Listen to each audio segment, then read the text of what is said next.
به کانال خدای فوتبال خوش اومدید. جایی که قراره عمیقاً شیرجه بزنیم تو زندگی یکی از بزرگترین اسطوره‌های تاریخ. امروز پرونده مردی رو باز می‌کنیم که لقبش خب بهترین توصیف برای شخصیت و سبق بازیشه. کایزر، یعنی امپراتور. دقیقاً. صحبت از فرانس بکنباوره. کسی که فقط یه بازیکن بزرگ نبود، یه انقلابی واقعی بود. کسی که یه پست جدید به اسم لیبرو رو عملاً اختراع کرد.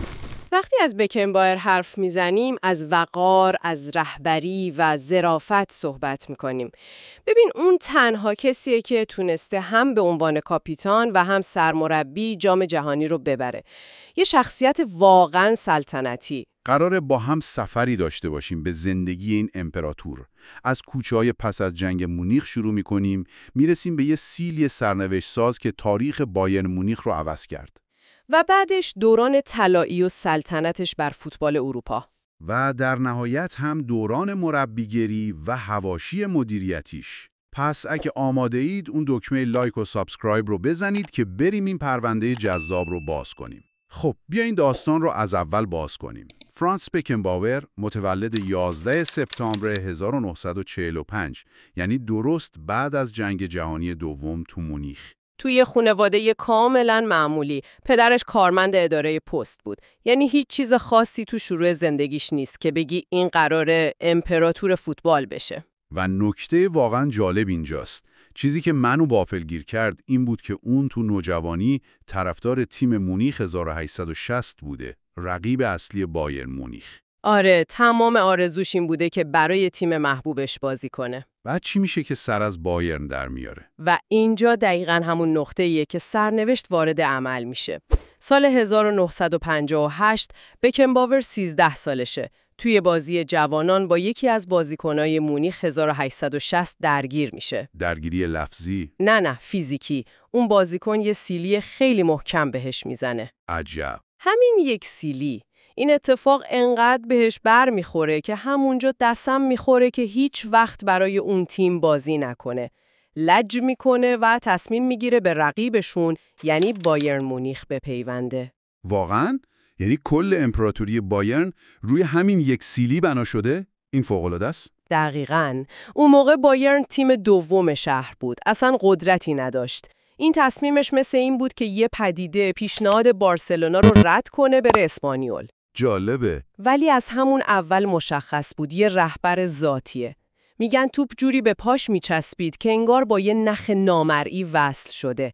وقار خاصی داشت. خب سال 1964 اولین بازیش رو برای بایرن انجام داد.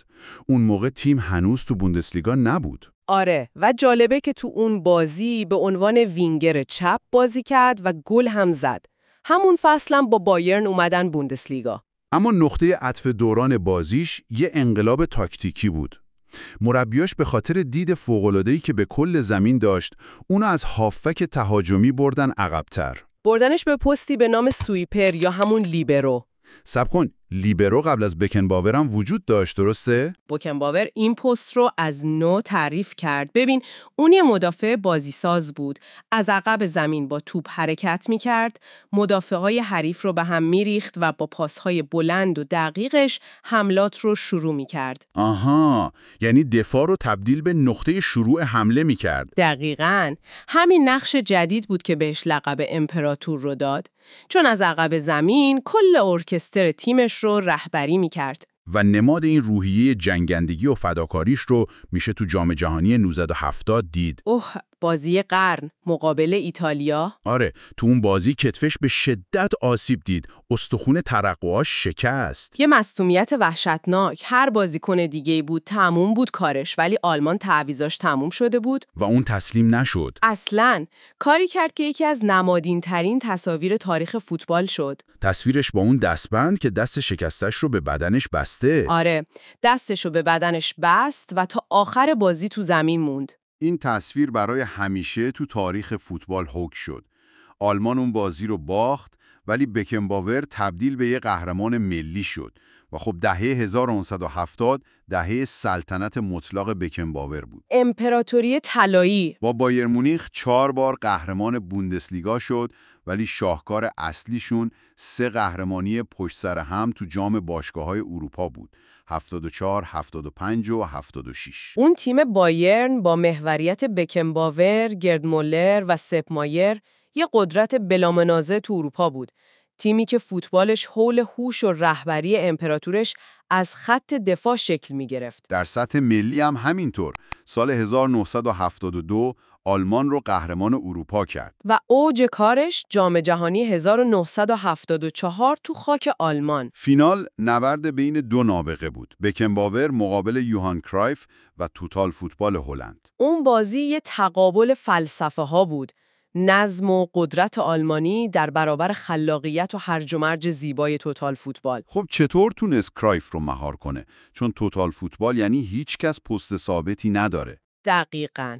بوکنباور فهمیده بود یارگیری نفر به نفر کرایف بیفایده است. به جای اون با هوش تاکتیکی بی‌نظیرش فضاهایی که کرایف توش حرکت میکرد رو بست. یعنی جریان بازی رو ازش گرفت. آفرین. جریان توپ به مغز متفکر هلند رو قطع کرد. کرایف مجبور شد بره به کناره ها که تأثیرش کمتر بود. در واقع بوکنباور به جای مهار بازیکن فضای بازی رو مهار کرد. و آلمان 2-1 برنده شد و قهرمان جهان شد. و در نتیجه همین درخشش 2 بار هم توپ طلا برد. 1972 1976. که این خودش یه انقلابه. اون اولین مدافع تاریخ بود که این جایزه رو می‌برد. کاملا. این نشون میده که چقدر درک دنیا از نقش یه مدافع رو تغییر داده بود. خب فکر میکنید داستان اینجا تموم میشه؟ نه. بوکنباور بعد از بازنشستگی در سال 1984 سرمربی تیم ملی آلمان شد. و نکته شگفت‌انگیز ماجرا اینجاست. بدون هیچ، یعنی مطلقاً هیچ تجربه مربیگری حرفه‌ای. این یه ریسک دیوانه‌وار به نظر میاد. چون فدراسیون فوتبال آلمان به شخصیت هوش فوتبالی اون بیشتر از هر مدرک اعتماد داشت.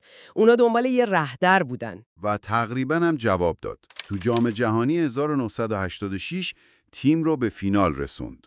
ولی به آرژانتین مارادونا باخت. اما 4 سال بعد تو جام جهانی 1990 ایتالیا انتقام گرفت.